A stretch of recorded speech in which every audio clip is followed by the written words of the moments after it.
What's up? It's JJ with Goodies and Two Shoes, and thank you for tuning in to the Good Talk podcast. If you don't already follow us on socials, on IG, follow us at Goodies and Two Shoes, YouTube at Goodies and Two Shoes, Twitter at 2_Goodies, and on TikTok, Goodies.2shoes. Thanks for tuning in. Hope you enjoy the show.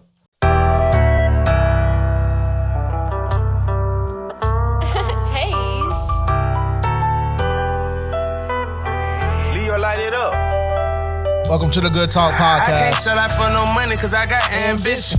Brody ready to catch a body, shit, his hand itching.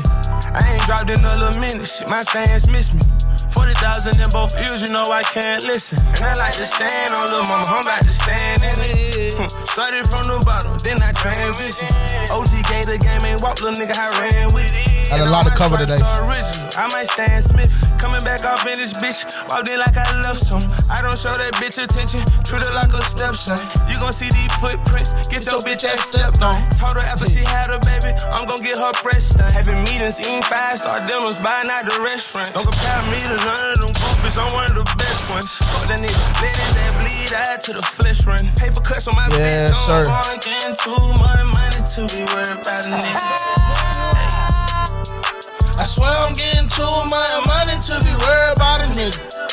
I swear I'm getting too much money to be worried about a nigga. Like I said, a lot to cover today. I appreciate y'all tuning in. A lot of game twos have gone by since our last pod.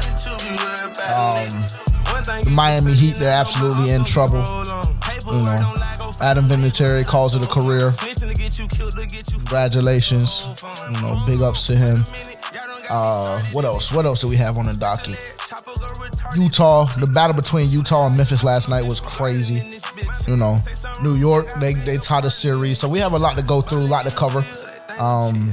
So yeah, let's go ahead and jump into it, man. Let's go ahead and jump into it. Again, I'm JJ, your host. I appreciate y'all tuning in. If you haven't already, follow us on socials, on Instagram, Goodies and Two Shoes, YouTube, Goodies and Two Shoes, TikTok, Goodies.2shoes, Twitter at 2_Goodies, all of that stuff. Y'all heard that in the intro, so I just had to reinforce it. So yeah, let's get into this, man. Let's get into this. We're gonna to start the pod, we're gonna run through a couple of things a little more quickly than usual. Just because we got to touch on these playoff series. We have to make sure that we get all of that in. So we're gonna run through a couple of these scores really quick. Our scores from last night, and then we'll go from there. So let's get this started. Oakland A's beat the Mariners last night 6-3. They maintained their spot atop the AL West. We'll see how, if they're able to keep up this pace that they're playing out right now, because right now they're one of the best teams in baseball. Quick look at the NBA, because we're going to dive into that a little bit later, more in depth. Sixers over the Wizards, 120-95. They take a 2-0 lead. Russell Westbrook did exit that game with seemed to be a twisted right ankle. We're waiting on a report from that, so we'll see. It could be wraps for the Wizards, but like I said, we'll dive into that a little bit later. Hawks dropped game 2 to the Knicks. Tying the series at 1. Knicks pulled out a tough one last night, 101-92. Big performance from D Rose. Reggie Bullock contributed a lot as well. So we'll jump into that. Then the Jazz win the late night game, 141-129. It was good to see Donovan Mitchell back in action. He played limited minutes, but in those limited minutes, he maximized, his opportunity. So that was good to see as well. So yeah, those are our scores. Those are our scores from last night. We'll do a quick review just of our game of the week. I did cover in depth. I did cover the game of the week from last week, which was the Grizzlies and Warriors playing game. I covered that on Monday. So if you haven't checked that podcast out yet, all streaming platforms with the exception of YouTube, that podcast, episode 5, is available. And that was I think the title was NBA Playoffs Weekend 1 review or something like that. But yeah, like I said, that is available on all streaming platforms, probably the one that you're listening to right now.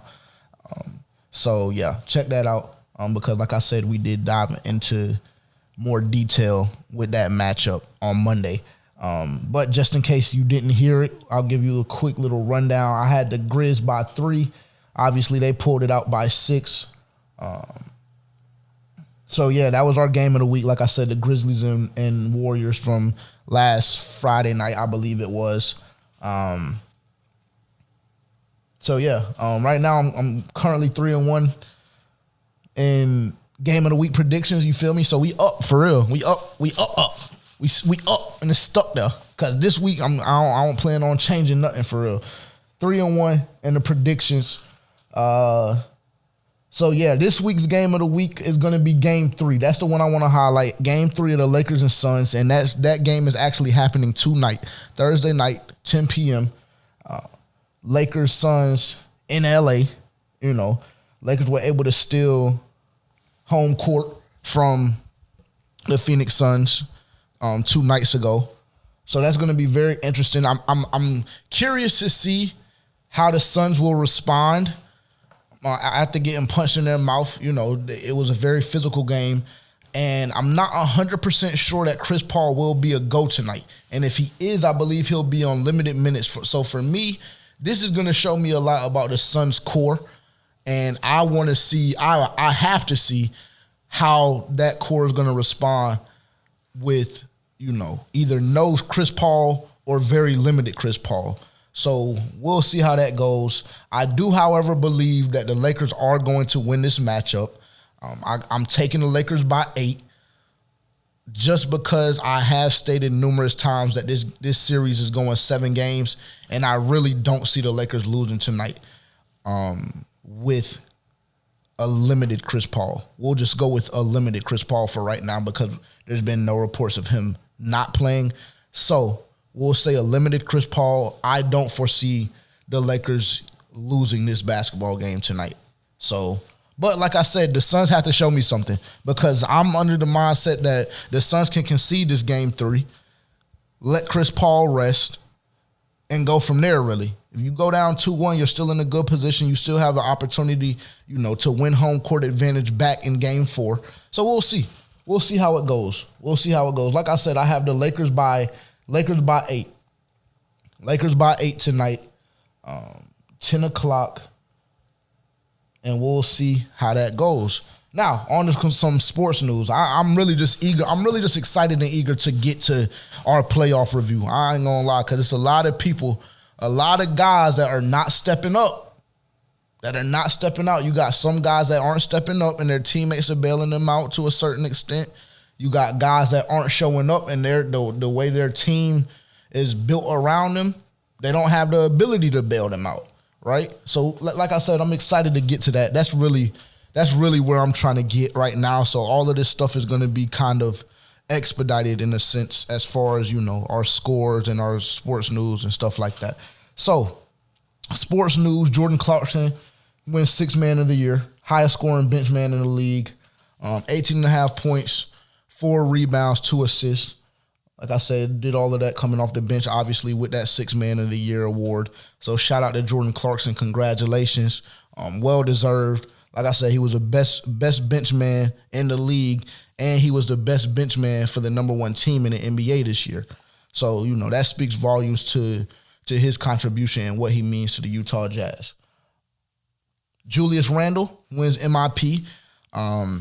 That's huge. That's major. You know what I'm saying? That's outstanding for him. He hasn't 100% looked like the MIP this playoff series so far. But I will state that last night he did show spurts of that with that 13 or 14 point third quarter against the Atlanta Hawks. So we'll dive into that very soon. Aaron Rodgers didn't show up for the start of OTAs. And I covered this Monday because it actually came in while I was recording, reported by Adam Schefter. He didn't show up. And I've stated, I want to say probably about 3 or 4 times already, that I really, really and truly believe that Aaron Rodgers' time with the Green Bay Packers is over with. You know, and there's been nothing this offseason that has shown me otherwise. And I believe that statement is reinforced with the actions of Aaron Rodgers and not showing up to OTAs Monday. So, I mean, I really have no idea. I don't know. I think it's over with. I don't know where he's going. I don't know, if the contract will get resolved. I don't know anything as far as that's concerned, but I do believe that their time is coming to an end. Matter of fact, I think that their time has come to an end. I think that the Green Bay Packers and Aaron Rodgers era is over with. So we'll see. We'll see. This right here was the highlight of the week in the NFL. Let's take a listen to this. You watching, Julio? Really hope he answers here. Julio, have the guts to pick up the phone. What's happening? Yeah. All right. Julio. Hold on. Let me put you on.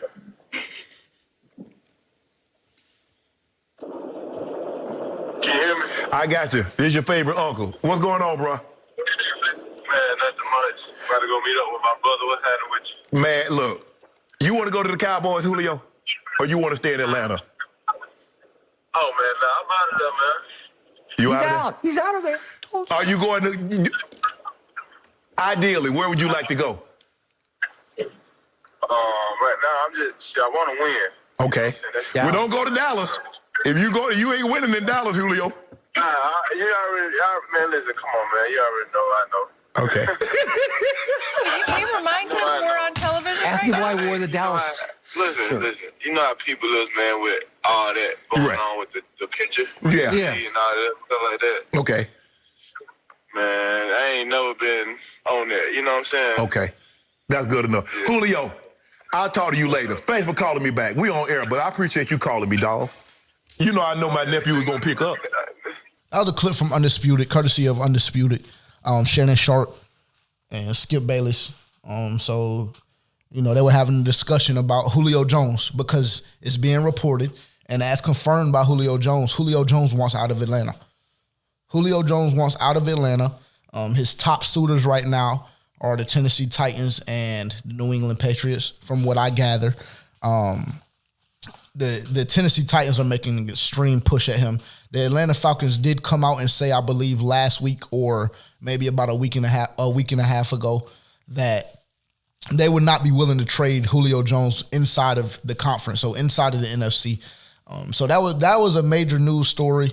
And then it was later reported that day after that clip released that Julio Jones was unaware that he was on live TV. So, that very, very ugly situation as far as that's concerned. But at the same time, we got the real. Julio Jones does not want to be in Atlanta anymore. And it's over with. I mean, y'all heard it. He said, I'm out of there. He said it. You know what I'm saying? He's not going to Dallas. There was reports that, Dallas could be one of the teams that he was thinking about asking the Falcons to trade him to or whatever may have you, due to a picture that was circulating with him, in a Dallas Cowboys hoodie or sweater or whatever may have you. But he's not going to Dallas, as you heard. And we knew that, like I said, when Atlanta said they weren't willing to trade him inside the conference. So we'll see. Now it's a sweepstakes on Julio Jones. The biggest thing for Julio this season, no matter where he goes, is going to be being able to stay 100% healthy throughout the duration of the season. So we'll see if he's able to do that. But yeah, I'm very interested to see where he goes. Should he go to Tennessee, I think that Tennessee is going to be a Super Bowl contending organization. Should that move happen? Should he go to Tennessee? So we'll see how that plays out. On to our next story. Adam Vinatieri yesterday retired on the Pat McAfee podcast. Highest scoring player in NFL history. And one of the greatest, honestly, to ever do it from a player standpoint. One of the greatest to ever do it in the NFL. Without a doubt, the greatest kicker to ever do it in the NFL. So shout out Adam Vinatieri. I believe he played 24 years, 23, 24 years, something like that, somewhere in that range. So, very successful career.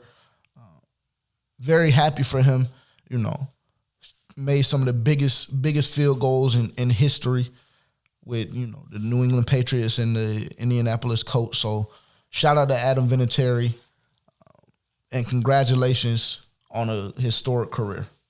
acknowledging that he still wants to fight and having the fighter spirit and the competitive side to him to still want to box actual fighters and still want to compete against actual competition. All right. So that was a big story for me. We'll see how that goes. Like I said, the date on that fight is August 21st. So that will be very, very interesting and compelling to watch. So let's do it, baby. It's time. Let's jump into this. Let's jump into this playoff basketball. Let's do it. So today, what we'll do is we'll go in order. As I stated before, I did record Monday, so we'll start from Monday night and go through last night, and then we'll talk about some of the matchups tonight. So Monday night we had, I believe that was game 2 of Milwaukee and Miami. And then we also had game 2 of the Nuggets and Trailblazers. So we'll start with the Heat and Bucks. Now listen to me. Listen well. I've stated from the beginning of the playoffs through the duration of the playoffs so far that I didn't believe that the Milwaukee Bucks were for real. I said I believe that they're the same old Bucks team, this and that. I'm here to come on this podcast today and acknowledge that I was 1,000,000% incorrect. I was, and I can admit that. I can admit when I'm wrong, especially when it comes to something sports and somebody's able to prove me wrong. The Milwaukee Bucks are for real, man. The Milwaukee Bucks are for real. I'm trying my best to not get caught up, in the hype, because they are playing the Miami team that's coming in as a 6th seed.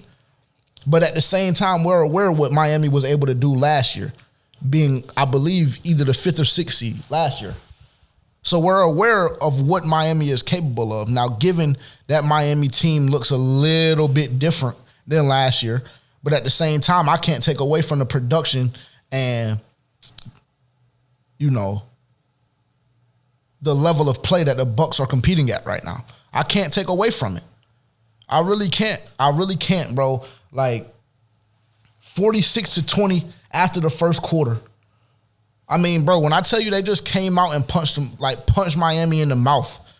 Just punched them in the mouth from the tip, bro. Like, it's just like, my God. I'm sitting here, I'm a huge Jimmy Butler fan, bro. I'm sitting here looking like, man, what the fuck? Like, what is happening right now? Like, getting strapped up on defense. He's playing OD passive. Bam Adebayo seems as though he's not even on the court. I mean, it's nasty to watch from the Miami Heat, but at the same time, it's beautiful to see from the Bucks standpoint. Because, bro, they're playing tremendous basketball right now. They're playing outstanding. And they seem as though they could make a push at the Eastern Conference Finals championship, meaning they could win it. Now, I know I've stated numerous times that the Nets, to me, will dominate the East. But from my standpoint right now, I'm not 100% confident that's going to happen, bro.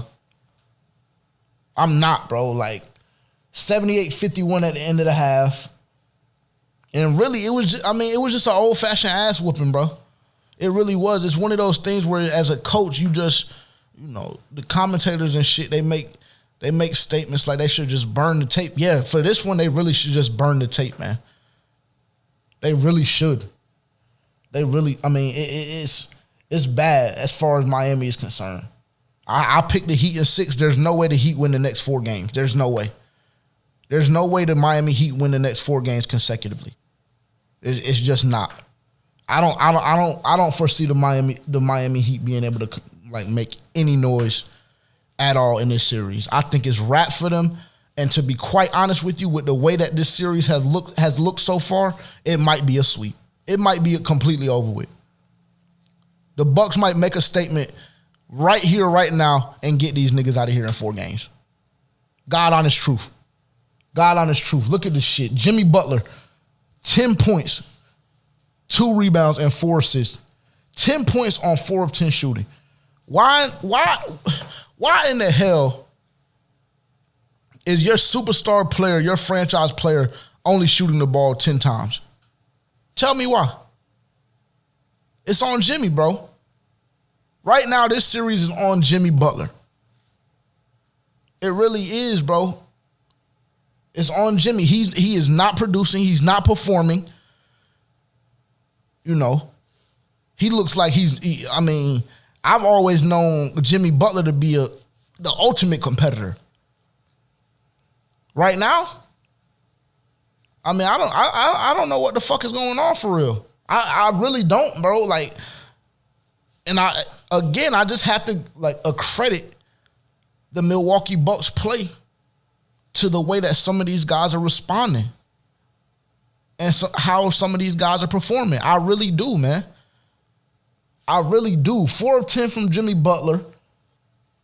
5 of 11 from Bam Adebayo. He ended with 16, 3, and 4. But it's like, bro, you got your top guys scoring a total of 26 points. 26 points. In what world is that gonna work?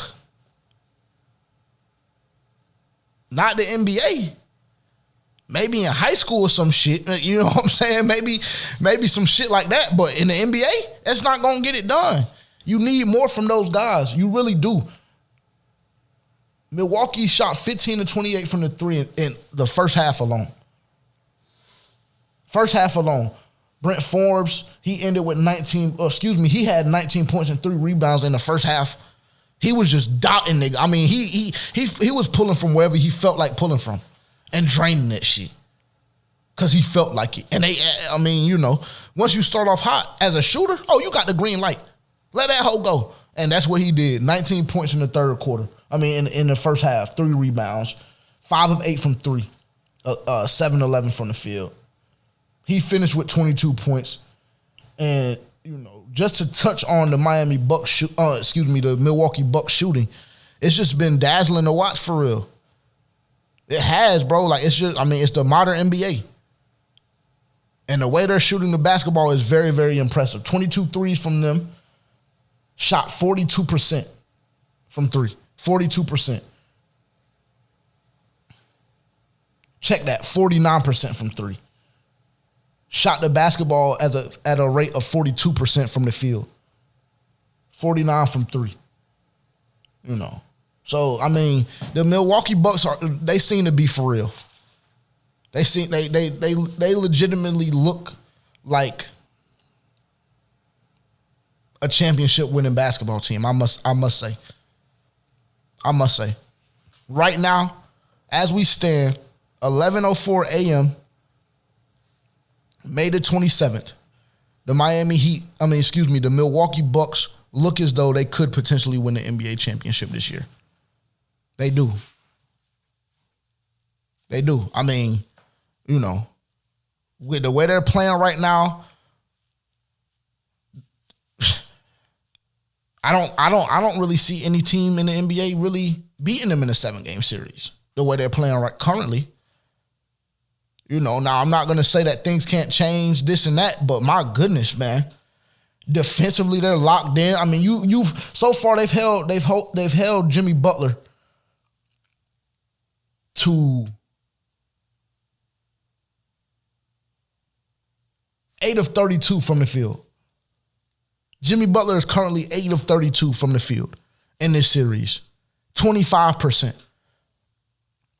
And again, it's because Jimmy is not being aggressive. He's not doing this and that, and I can acknowledge that. But at the same time, the way that they're playing him defensively, the bodies that they're sending at him, the physicality that they're playing with against him for the duration of the 48 minutes. Bro, I don't know. That's why I can sit here and say they potentially could win the title this year. Honestly. And then you have to take into account what has made them different. Well, for one, Eric Bledsoe is no longer a part of that team. So that's number one. Because to me, Eric Bledsoe is mediocre. If we're just being transparent and honest with each other. So that's number one. That's one of the main differences right there between last year and last year's Bucks, 2 years ago Bucks, and now Eric Bledsoe isn't a part of the team. Then you ask, okay, what else can you point to? Jrue Holiday. Absolutely. I mean, Jrue Holiday is balling this year. Then you have to look at the addition of PJ Tucker, because when I name these guys, you have to understand that, like, for example, Jrue Holiday, that has the ability to get you a bucket, but at the same time, he has the ability to, nut up and play outstanding defense. 7 rebounds and 15 assists from Jrue Holiday Monday night. So you're getting that, and then you have, like I said, another body to throw at the Miami Heat superstar in Jimmy Butler. Another guy they added, PJ Tucker. Absolutely outstanding defender. So with the additions that they made this offseason and throughout the season, with Jrue Holiday, PJ Tucker, also Bobby Portis. I can't let him go without being mentioned as well. Bobby Portis is playing outstanding. I mean, this Bucks team, man, the way they're put together right now, like, is very, very impressive to see. It's very impressive to see. Like, I really must admit, and I told y'all 2 weeks ago, I'm not sold on the Bucks. I think they're the same old Bucks. I came in here after game one. I was on Giannis's ass a little bit just based on the shooting performance that he had. But then you come back Monday night, 31 points, 13 rebounds, 6 assists, shot over a 50% clip, 6 of 7 from the free throw line. He did go 1 of 7 from 3, so that is something that he has to fix.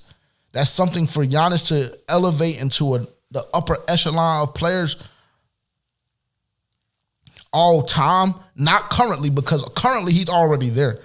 But if we're talking about Giannis in the light of upper echelon all time, because I feel like he has the ability to do that, he must develop that jump shot. It's imperative that he does. Nevertheless, though, the Milwaukee Bucks are up on the Miami Heat 2-0. And right now, the Miami Heat are against the wall. I genuinely believe that it's wraps for the Miami Heat. But we'll see.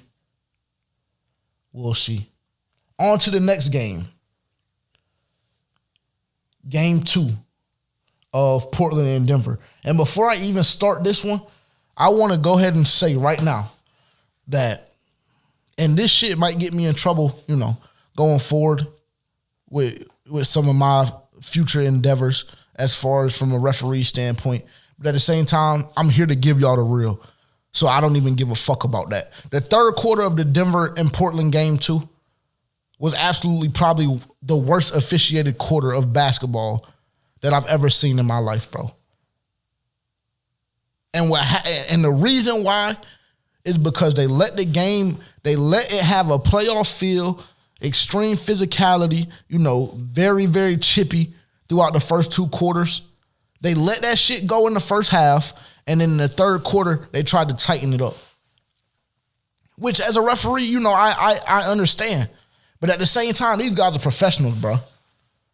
And it's the playoffs. Bro, I think that I told my dad, I was watching the game with my pops, I was like, yo, I think this quarter has lasted like an hour, bro. I mean, so many whistles, reviews, stoppage and play. Like, bro, it was just ridiculous, man. Like, legitimately, I feel as though this was probably the worst quarter of basketball from an officiating standpoint that I've seen. Every single time up the court, you got to whistle, timeout, whistle, dead ball. Like, my God, I'm like, bro, this game has no flow at all. At all, bro. But like I said, the intensity was extremely high from the jump. I think that in the first half, there were about 2 or 3 disagreements between the two teams. Things that seemed as though they were gonna, had the potential to break out into a scuffle, little pushing and shoving. But the intensity was high. The intensity was extremely high, man. It's very chippy from the beginning. Had a conundrum at the first time out.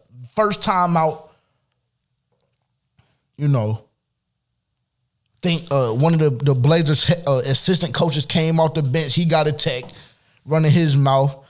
Guys jawing back and forth at the timeout. Then you had Melo with a flagrant foul on Jokic. So this game was very, very, it had a playoff feel to it from a physicality standpoint. I will say. Very physical, very intense. Ultimately, I'll say that Denver was able to pull this game out. I wouldn't even say pull it out, was able to pull it out. No, Denver really dominated this basketball game. I ain't gonna lie. Denver dominated this basketball game. Like I said, they were able to win that game, 128-109. Portland went down early by 18 in the first half. Then Dame just got locked the fuck in. I don't know what got into that nigga, but Dame got locked, bro. In the first half, 32 points on 60% shooting, 8 of 11 from the three, and that was just the first half. All right, and then even with that performance from Damian Lillard, with the 32 point, he's shooting at that effective clip. He's shooting that efficiently. Even with all of that, Portland still was down 12. So right there, I'm like, shit. This doesn't look too good. 32 points in the first half, and you still trail by 12? So right there, I had a feeling like, bro, there ain't really much more for the Portland Trail Blazers to do. Because really, shit. If you're getting that from your top guy and y'all are still down 12 with the roster that they have orchestrated, shit.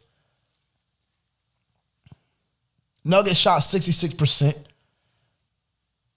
And that is really unheard of. So that's why for this particular series in this game, I'm at like a crossroads almost, bro, because it's just like, Denver looked like the far superior team Monday night, but even 66%.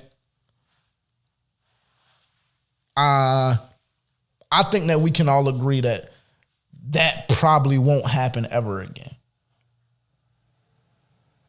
And that was, like I said, that I'm speaking about the first half right now. 66% in the first half from Denver. They closed the game out at 53%. But, bro, for a team to shoot 66% in a whole half of basketball, that's that's a disaster for their opponent, really. 8 of 11 from 3 in the first half for Denver.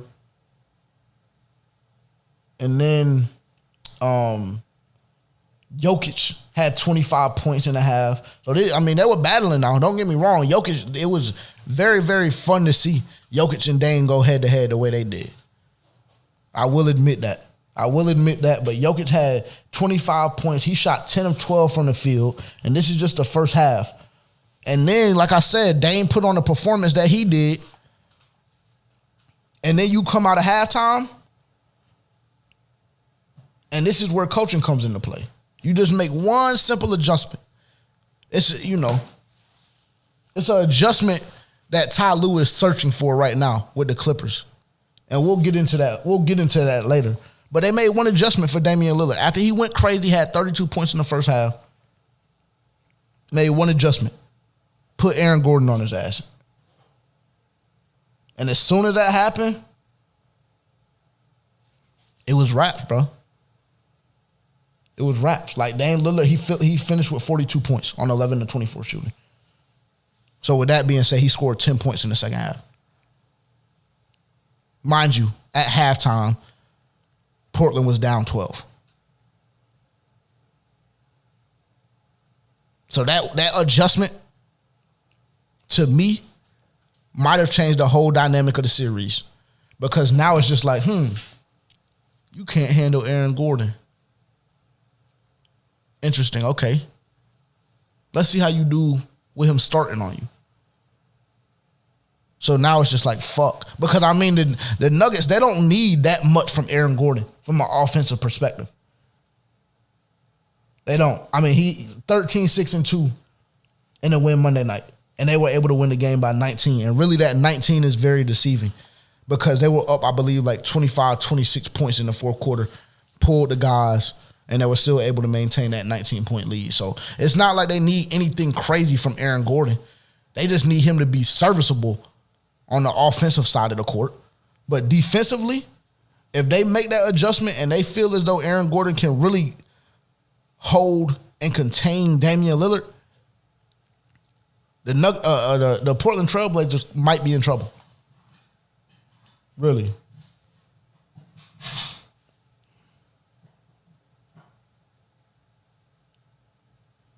So, yeah, I mean, let's see.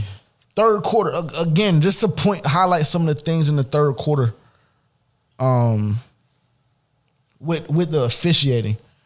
4:27 in the third quarter, they call a flagrant on CJ. I don't know how the fuck he was assessed with a flagrant foul on this play. I don't. And that's what I'm saying. Like, bro, the NBA now is just so soft, man. Like, you let these guys come out and play the way they did in the first half, and then you're assessing flagrant fouls for bullshit like what happened with CJ McCollum. Like, really? You assess a flagrant foul for that? Is that what the league has come to now? And it seems to be, it seems as though that's the case. Really, like. But all of that being said, I mean, a statement performance from Denver. This to me was a must-win game for them.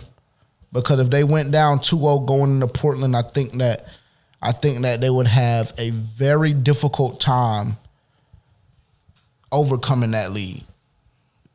I really do. Jokic finished with 38, 8, and 5 on 15 to 20 shooting, like very impressive from a field goal standpoint. Stat line as well, 38, 8, and 5. I mean, that's an outstanding game. Like I said, 15 to 20 from the field. Michael Porter, 18, 4 and 1, 5 of 13 shooting.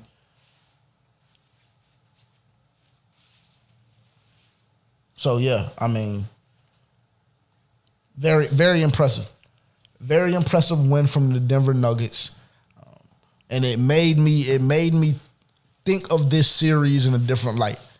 Because now now to me with that win and them kind of figuring out that Aaron Gordon could potentially,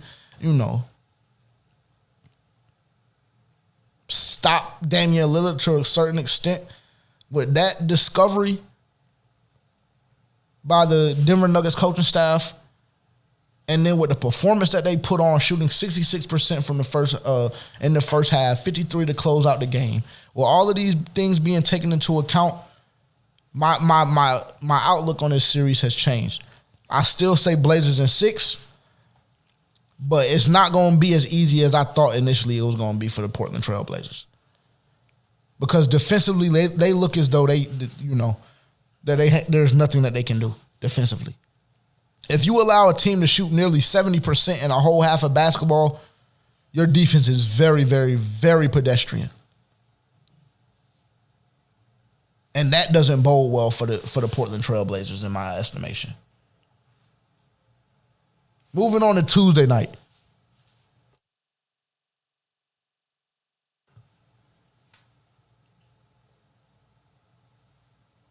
We'll just go ahead and jump right into the Lakers and Suns. Lakers and Suns game 2. Lakers won the game 109 to 102.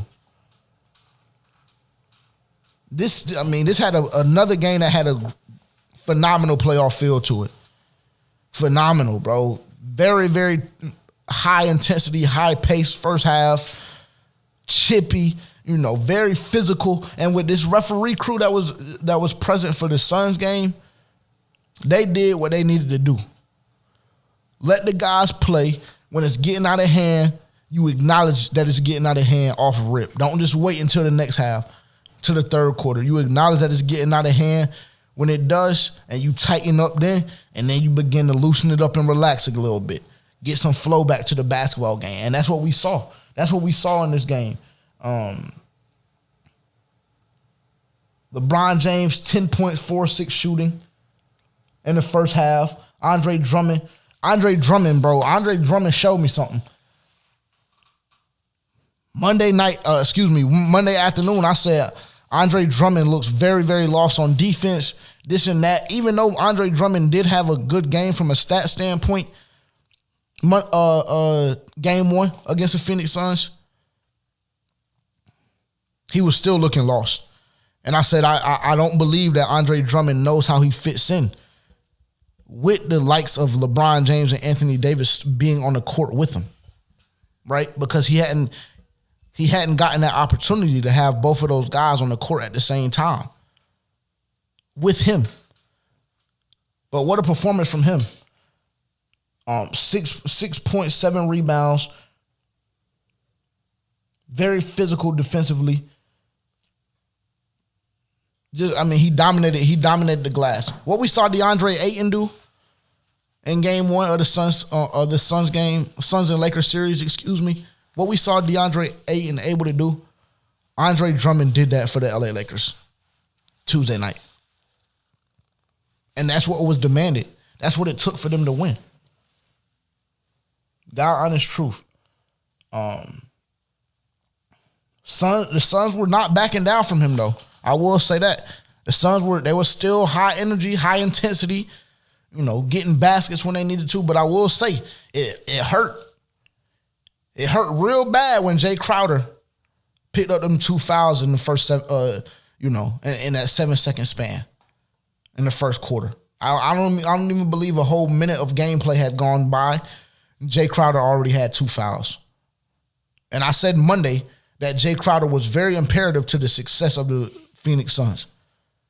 So off rip, you're already taking him off the court for at least the duration of the first quarter, at the very least. So, yeah, Lakers went on a 14-2 run. Suns seems as though they were going to dominate the Lakers. They went on a 14-2 run. 6-point lead for the Lakers at half. Then an extremely physical game from that point on. These teams were just trading blows, man. Devin Booker, he completely locked the fuck in the third quarter. I don't know what got into that boy, but he was locked. I do know that. And then just like that, with one defensive adjustment, and I keep hinting at where we're going with this as far as the Clippers and Mavericks are concerned, because I don't know what the fuck Ty Lue has going on.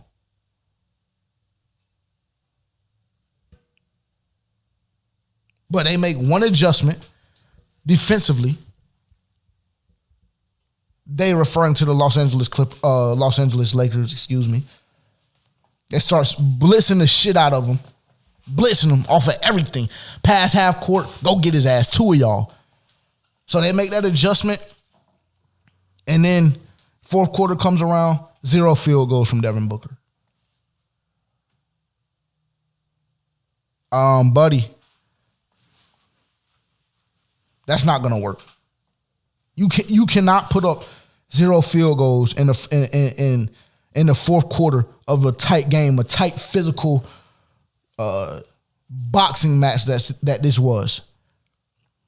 You can't give your team 0 field goals in the fourth quarter. You can't do it. And I do believe, Devin Booker, I do believe he finished with 8, 9, 10 points, something like that in the fourth quarter. But that shit is very, very deceiving, bro.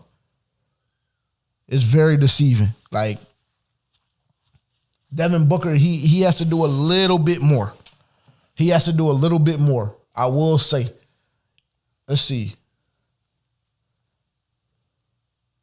Devin Booker, he finished with 31 points. 31 points, 1 rebound, 3 assists. But he did that. He made that 31 points happen. But he shot 7 of 17 from the field. 0 of 3 from the 3-point line. And he made 17 free throws.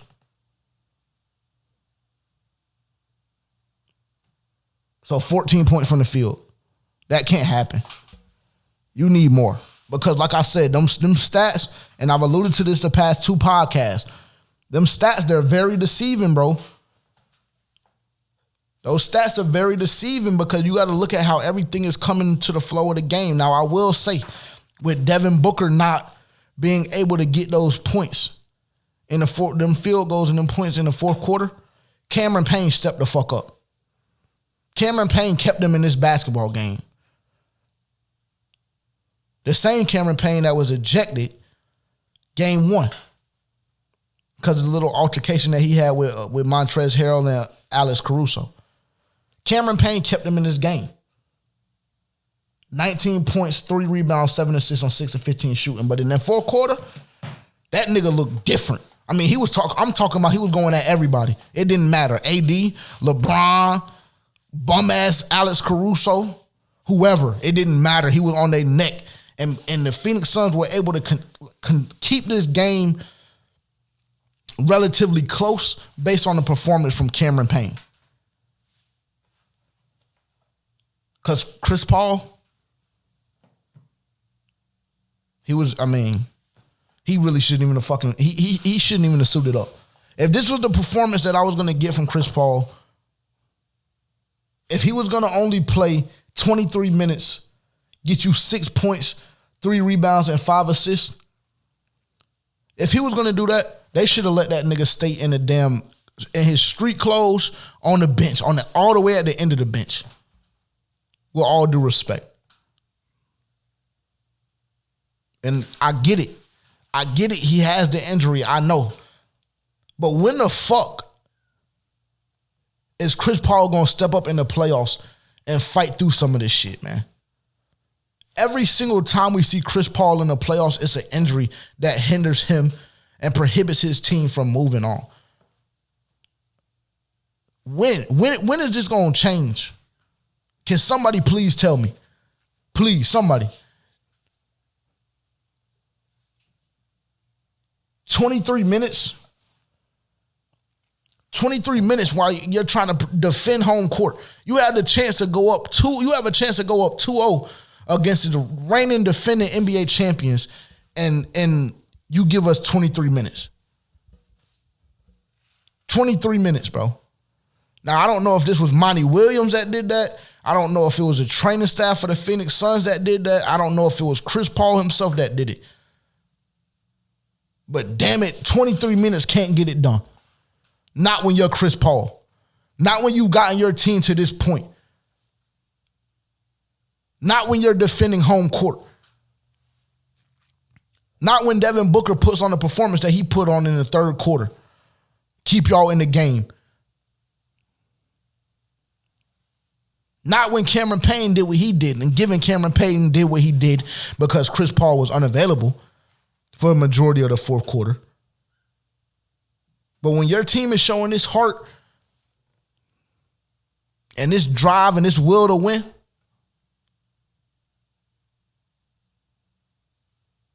you as the leader, you have to give us more than 23 minutes.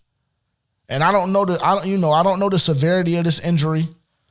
They came out and said it was a right shoulder tightness or whatever.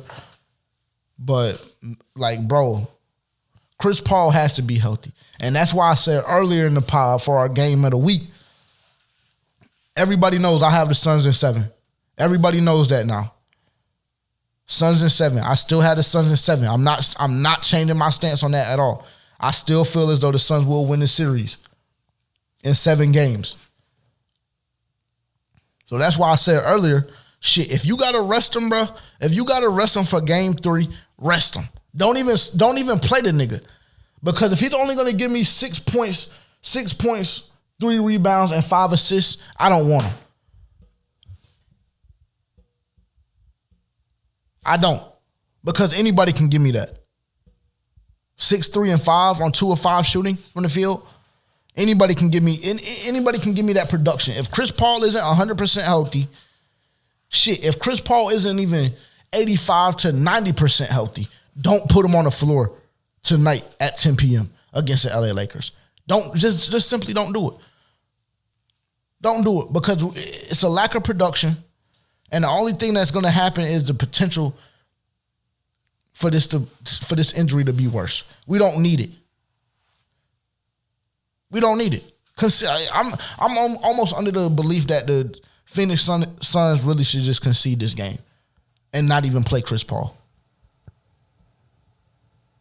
Because do I believe that the Phoenix Suns can beat this LA Lakers team without Chris Paul? Absolutely not. Absolutely not. When I made my prediction about the Suns, winning in 7, I was under the belief that Chris Paul was going to be healthy in the playoffs. Stupid jackass me, of course.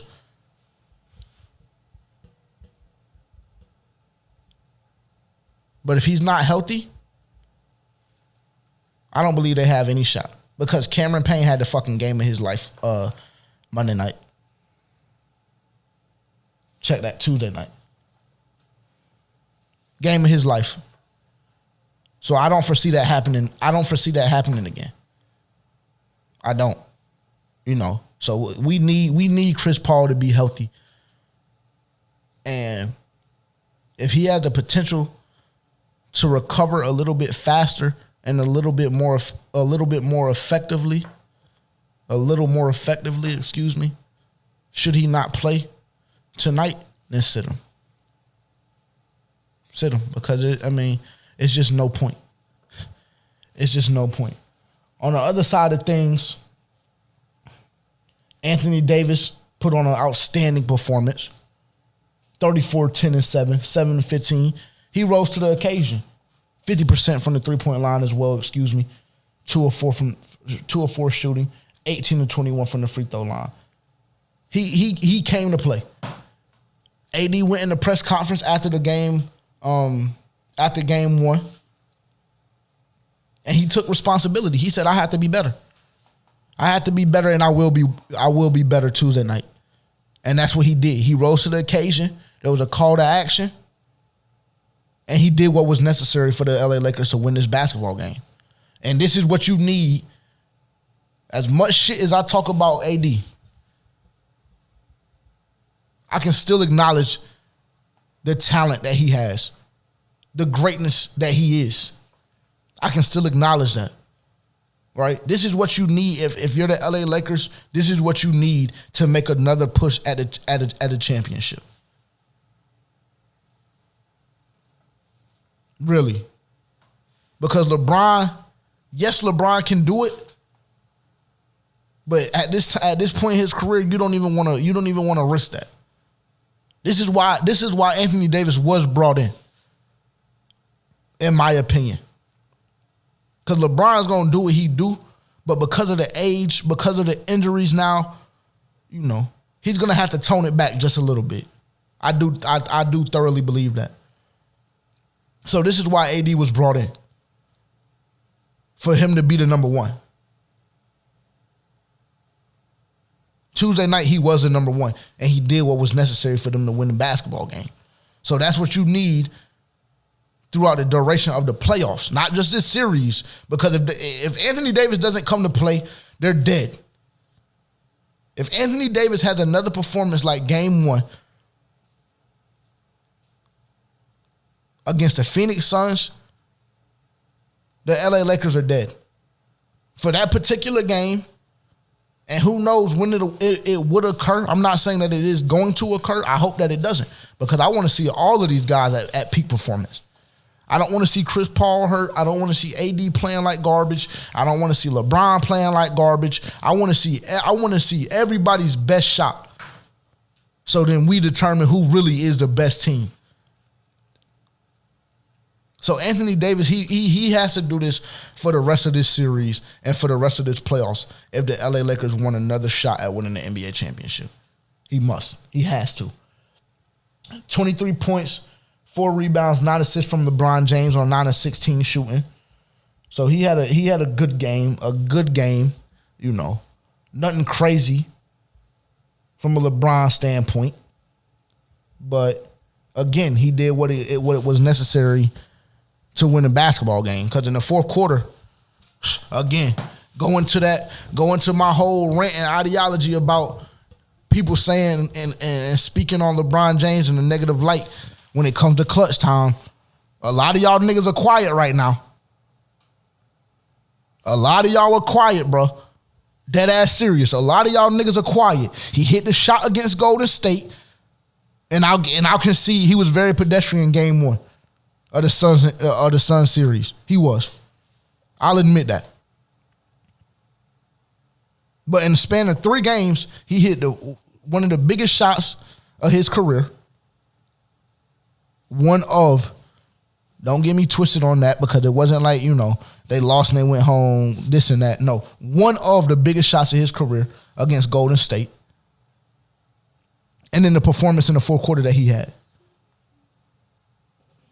Believe he scored 6 or 8 points, 9, 10, something like that, somewhere in that range. But it was the timing of it all. LeBron ain't going out like no bitch. I knew it.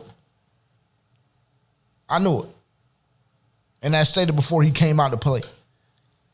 And when his team needed him to get a basket or his team needed him to make something shake, that's what he did, because that's what LeBron James does.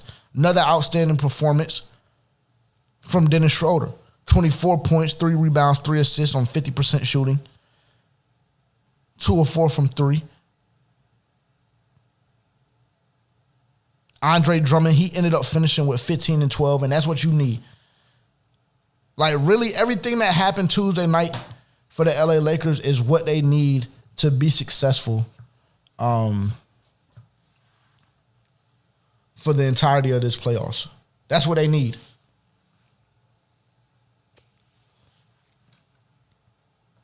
Marc Gasol also got minutes, which was something we didn't see game 1. He got 20 minutes, hit 2 big-time threes.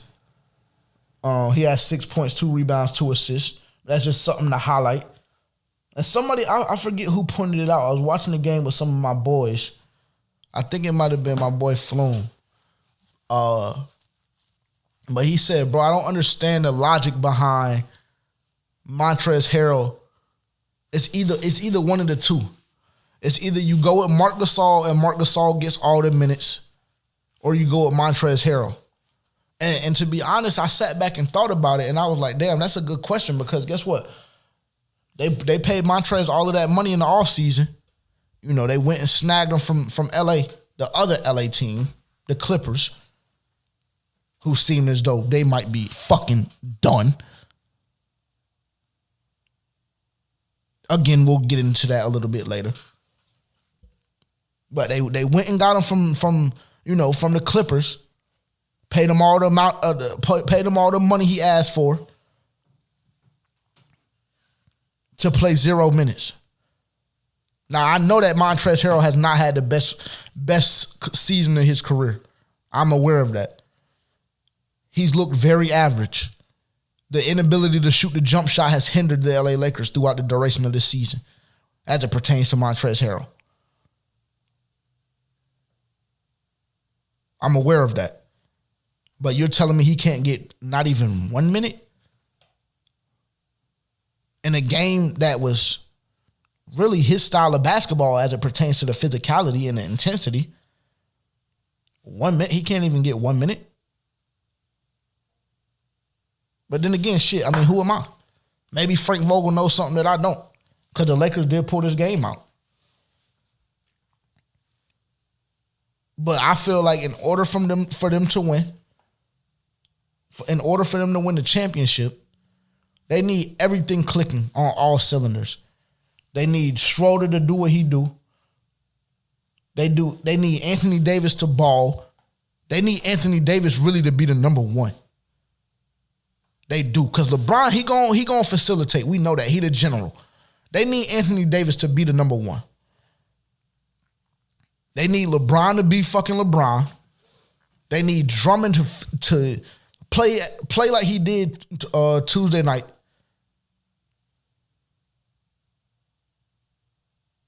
They need Montrezl Harrell to wake up. And they need Marc Gasol in order for this to win. In order for this team to be have a legitimate shot at the NBA championship this year. I thoroughly believe that. And I'm not talking about one game there that everybody is doing what they need to do. I'm not talking about that. I'm talking about like legitimately like 3, 4, 5, 6 games a series. This is what they need in order for them to win. Because as you see, the 30-plus points and 34 points from AD, the double-double that he put up, and the 23 points from LeBron, that shit only got them a 7-point win. And I'm not trying to devalue the win that they got Tuesday night. I'm just highlighting the fact that the LA Lakers, they better get locked in if people feel as though they have a legitimate shot. If the Lakers feel like they have a legitimate shot. If that Lakers fan base feels like they have a legitimate shot. They have to get more locked in than they are.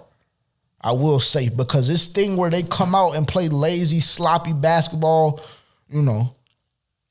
first quarter, first half, that shit ain't gonna get it done, bro. Because there's gonna be one time when they try to turn it on that they can't turn it on. And then what? So huge win for the Lakers, though. I will say, huge win for the Lakers. We'll see if they're able to maintain that momentum that they have tonight. This is a big game tonight. They've stolen home court advantage from Phoenix. They going back tied 1-1. So now it's really a best of 5. Now it's a best of 5. So we'll see. We'll see how it goes. Huge game tonight. Like I said, that game is at 10 o'clock. And we'll see. If Chris Paul will play, we'll see, how Devin Booker responds to the adjustment that I believe the Lakers will make defensively on him. How will DeAndre Ayton play? Let's see. Let me check his stats out real quick from Tuesday night. 22 and 10 from DeAndre Ayton on 11 and 13 shooting. And he was just abusing the rim. He was abusing the rim. So we'll see how he's able to respond and play after that tough loss that they suffered Tuesday. It's a lot of question marks for the game tonight from the Suns' perspective. That's why I feel as though the Lakers will pull this game out tonight. But if the Suns can somehow figure out how to take home court advantage back, then that's when shit gets very interesting. That's when shit gets very, very interesting. And we'll see. We'll see. Next matchup, the Dallas Mavericks and the Los Angeles Clippers. And let me just tell y'all this. Matter of fact, no, I'm not gonna do that. I'm not gonna do that yet. Just let me get this shit off and bear with me here. Bear with me here because this one is, just bear with me. Kawhi Leonard, 30 points at halftime. 10 of 14 shooting, finished with 41, 6, and 4. 67% from the field. Paul George, 28 points, 12 boards, 6 assists. I know that I'm tough on Paul George, bro. I know. I told y'all last week, every time I bring up Paul George on this podcast, it's in a negative light. But I mean, he makes it so fucking easy, man. He makes it so easy for me. 1 of 7 from 3. Again, I reemphasize my point. Stats lie. Stats lie, bro. You have to watch these games to get a full feel for what's going on. Stats lie. Paul George is not getting the job done once again. And to me, his superstar title is in question. I don't care what anybody has to say about it. I don't. Paul George's superstar title is in question right now. Because why is it every single playoffs that your team is in a position where they need you to be the best version of yourself, and time again, you have the inability to be your true self and to be who we believe you to be. Every time in the playoffs, bro. We saw it last year with LA. We saw it with OKC the previous year. We saw it in times in Indiana when he was having those crazy matchups, him and LeBron going head to head. Why is it every time your team needs you the most, you're nowhere to be found? Pedestrian, MIA, whatever you want to say. Yeah, like I said, bro, let me read the stat line back to y'all again. 28 points, 12 boards, 6 assists. It's great. Wow. Outstanding. Good job. 1 of 7 from 3.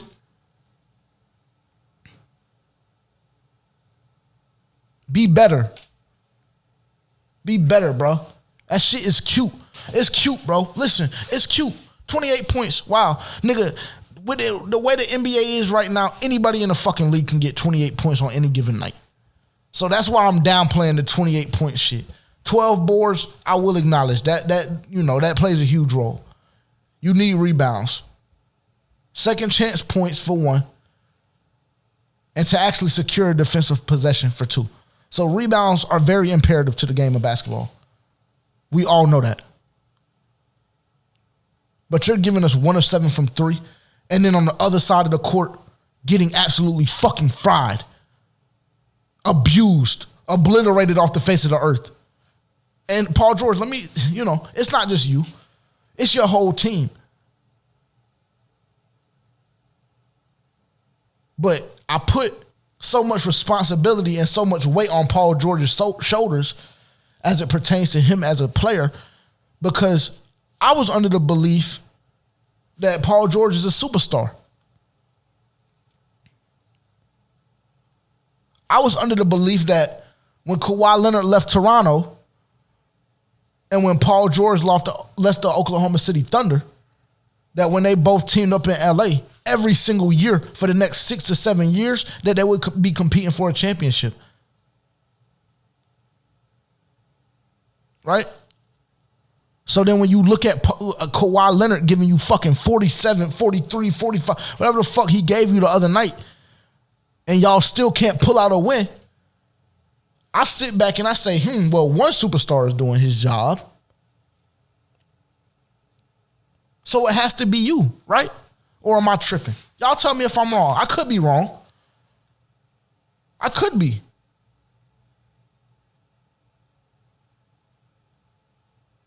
But 1 of 7 from 3? And you're supposed to be a outstanding, prolific perimeter defender, and you allow 39 points on your head? Shit. I think that we all had Paul George solely. I think that we all had Paul George terribly mistaken. And I don't know if it's because of the injury that he suffered in the Olympics a couple years back. I don't know what it is. I don't know if it's his mental. I don't know what it is. But we had Paul George mistaken.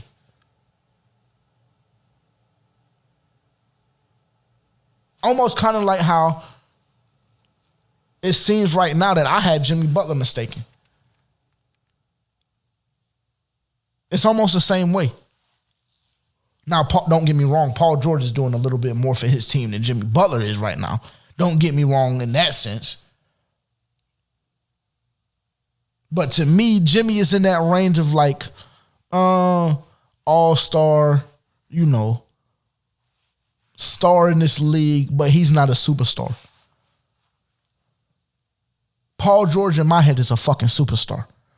And right now, he's not playing as such. He's not.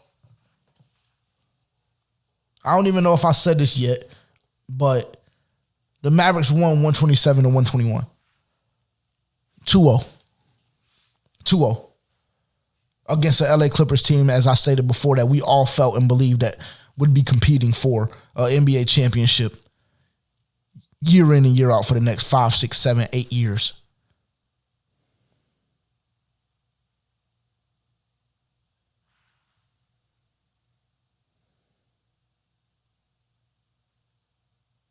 I mean, you know, it's just been embarrassing to see, bro, for the Clippers. And now I'm not even talking about Paul George anymore because I said what I need to say about him.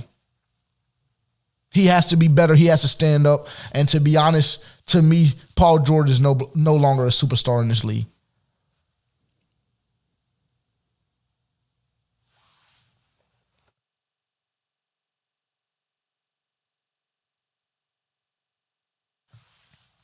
Paul George is no longer a superstar in this league. You heard it here first. Because he doesn't step up when his team needs him the most. To me, that contributes to you being a superstar.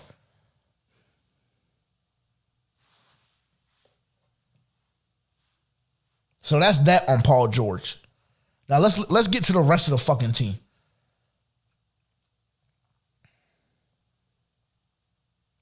Like I said, Luka Doncic finished the game 39.7 rebounds, 7 assists, 16 to 29 from the field.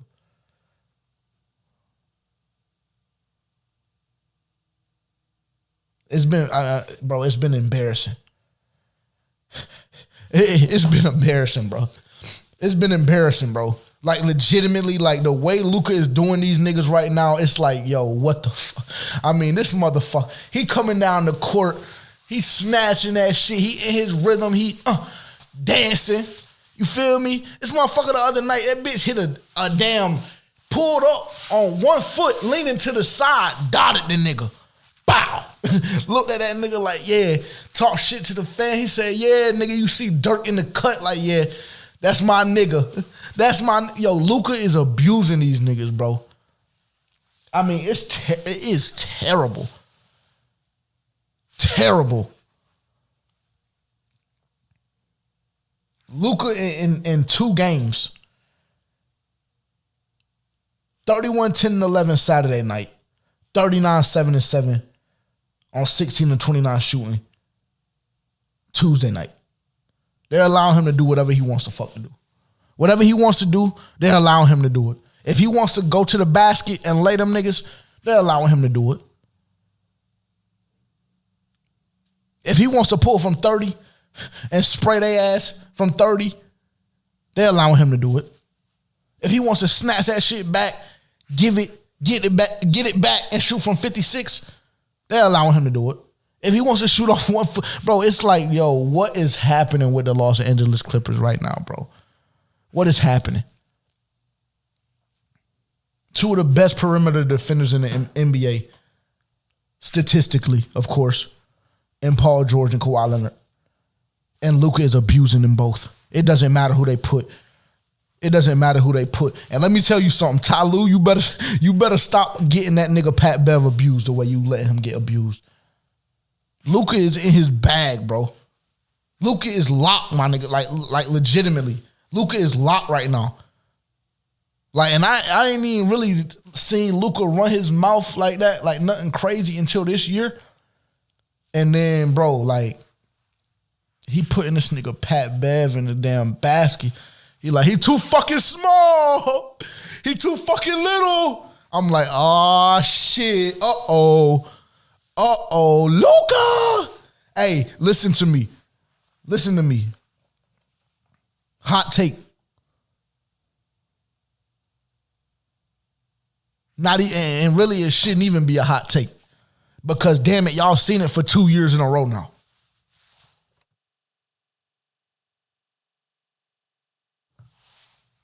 Luka Doncic is a top 5 NBA player right now. Matter of fact, let me rephrase that. Luka Doncic is a top 5 basketball player in the world right now. I don't care what any of y'all have to say. I don't care about any of y'all's list. I don't care about none of that. There's not 5 players in the NBA right now that's better than Luka Doncic. I'm sorry. You know, you can feel however you want to feel about that shit. I'm just telling y'all I told you gonna get the real from me now. Y'all gonna get the real from me. Luka Doncic is the top 5 player in the NBA right now. And it's not close for real. It's not close for real. You can make an argument, you can do this and that. It's not close. Luka is a stud, bro. And he's he's doing what he wants. Pat Bev, Kawhi, Paul George, it don't matter. It does not matter, nigga. They all barbecue chicken. Send 2 at that nigga, bro. That's the only thing you can do. Stop letting these niggas be so prideful. Ty Lue. Cause I'm about to get on your ass too, nigga. Cause you had these people fooled. You sly devil you. You had these motherfuckers fooled. You never had me fooled, nigga. I always knew the truth. I always knew the truth about Ty Lue. We know Ty Lue from the most disrespectful picture of NBA history, damn near. That's what we know Ty Lue from. You had these niggas fooled because you won your little championship in Cleveland. A championship that LeBron and Kyrie carried you to. And you ain't have to, you did the very bare minimum work. You had people fooled and believing that you were a good coach. You had niggas fooled. Not JJ. Not me. You never had me fooled, my nigga. I knew who you were. I knew who you were. I knew who you been. Ty Lue is not cut. He won't cut when he was a damn NBA player, and he for damn sure not cut as an NBA coach.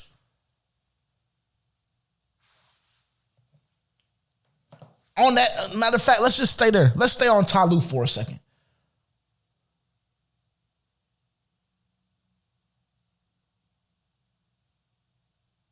It's abundantly clear to me and people that, are able to dissect the game and see why certain shit is happening, et cetera, et cetera.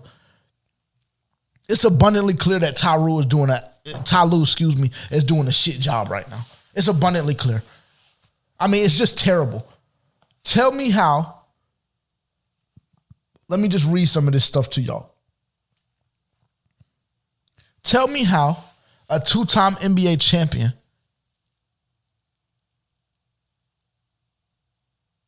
only gets 19 minutes of playing time in a Game 2 matchup in which you're fighting to not go down 0-2. Tell me how that's possible.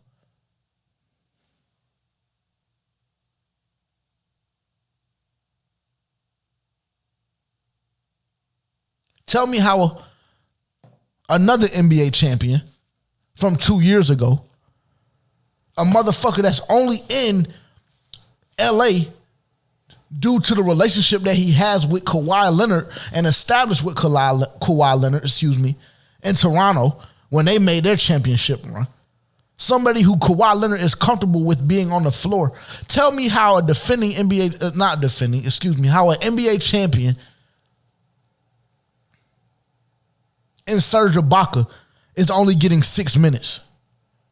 After he spent all of this time throughout this season, throughout the last half of the season, all of the time that he spent rehabbing and doing all of this stuff from an injury standpoint, all of this time resting, really, getting ready for this moment, how is he only getting 6 minutes in a Game 2, again, that you're fighting to not go down 0-2? How is this shit possible?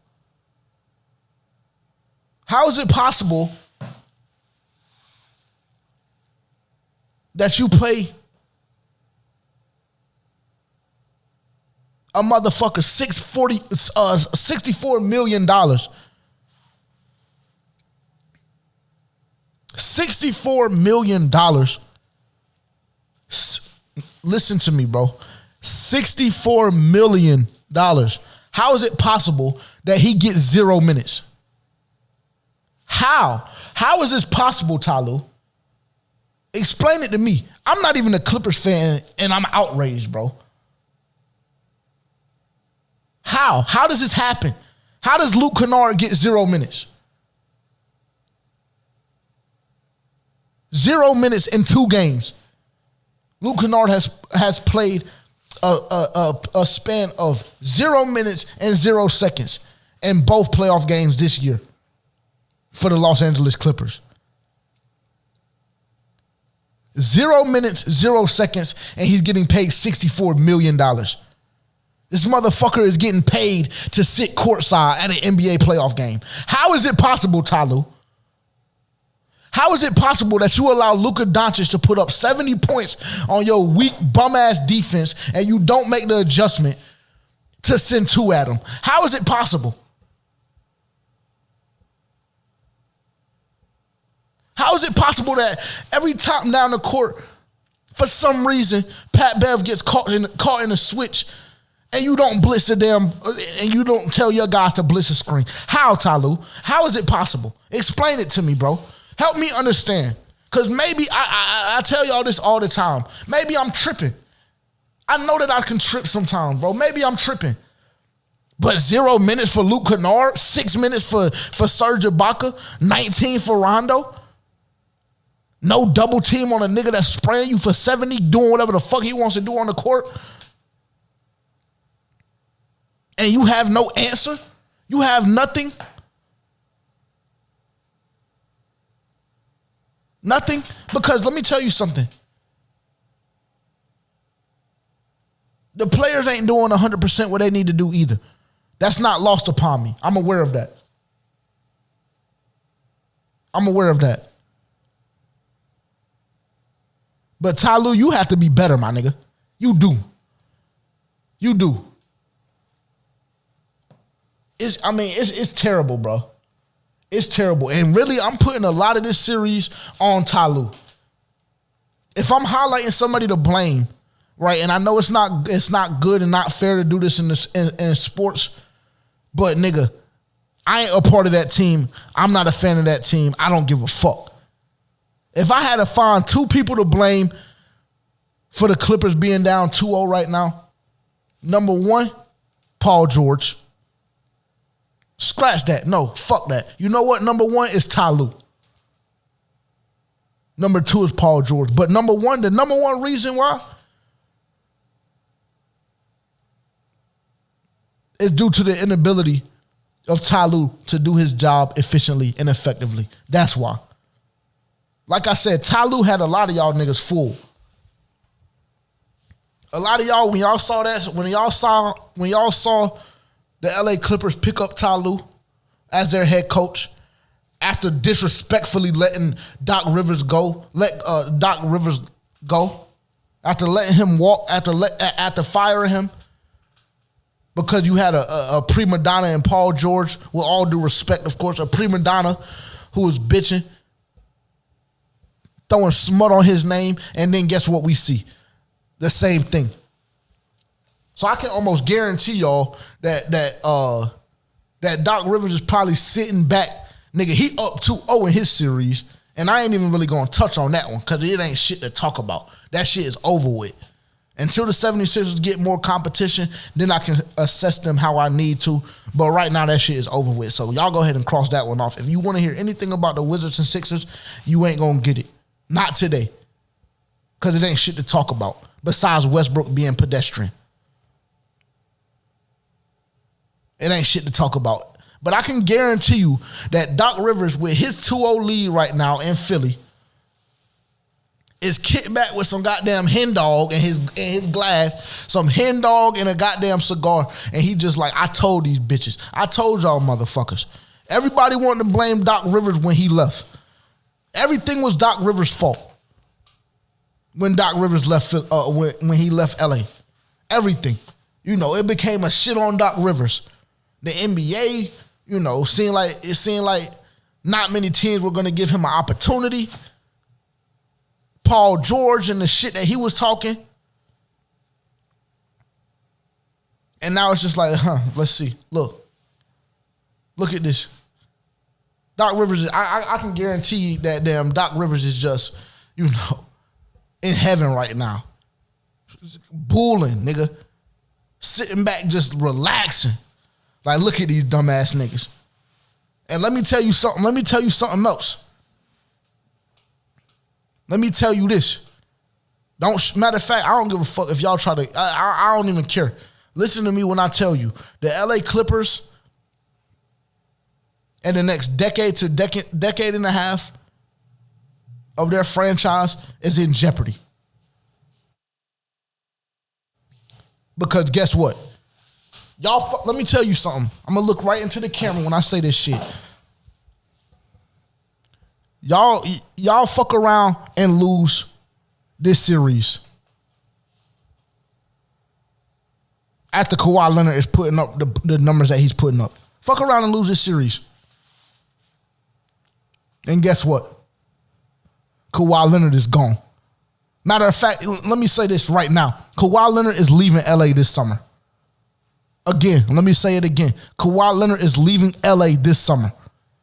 It's over with. It's wraps. Because you want me to tell you something? With the inability of Ty Lue, with Paul George playing pedestrian, with nobody able to guard Luka Doncic, with them not being willing to double team him, with all of these factors, there's no way in hell that the LA Clippers are winning this series. So I'm going to go ahead and say it right now. I said Clips in 4 initially. I'm saying fucking Dallas in 5 now. Because I do feel like the Clippers will win one game. I'm saying Dallas in 5 now. And I'm saying that Kawhi Leonard is going to opt out of his contract this summer and he will be a free agent. And then guess what you're stuck with? Fucking Ty Lue and fucking Paul George. Good luck with that, LA Clippers.